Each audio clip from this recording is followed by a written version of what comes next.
В Алдане состоялись выборы проекта, который должен быть благоустроен в 2019 году по республиканской программе «Комфортная городская среда». Каким хотят видеть свой город жители и какой уголок необходимо преобразить в первую очередь, узнаем в следующем сюжете. Городской сквер отдыха, по мнению алданцев, необходимо облагородить в первую очередь. В Алдане выбрана территория, которая будет благоустроена по программе «Комфортная городская среда». В 2019-м на голосование были представлены 4 проекта. Это парк чекистов, площади Ленина и Дворца культуры и городской сквер.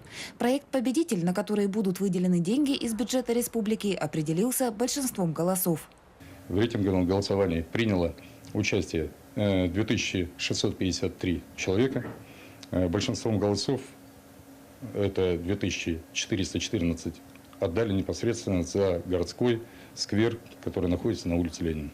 Отметим, что в прошлом году этот проект занял 2-е место, а лидером по итогам голосования в 2018-м стал Сквер Победы. В рамках республиканской программы «Комфортная городская среда» была проведена его реконструкция, и сквер вновь стал любимым местом отдыха и прогулок горожан. Из 7 общественных территорий 5 мы включили в программу муниципального формирования комфортной городской среды.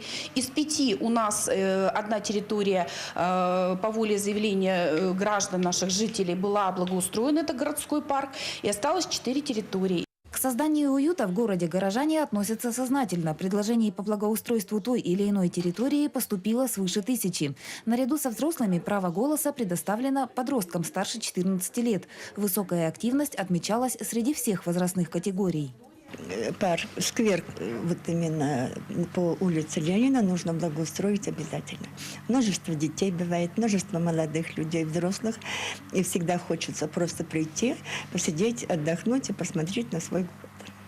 Каким станет городской сквер отдыха после реконструкции, пока говорить рано. В ближайшие дни администрация города представит на уровень республики окончательный проект. После его рассмотрения и утверждения, ориентировочно в 3-й декаде марта, в рамках программы будут выделены средства. Татьяна Вахнина, Сергей Шипачев, Александр Лукин, Алдан.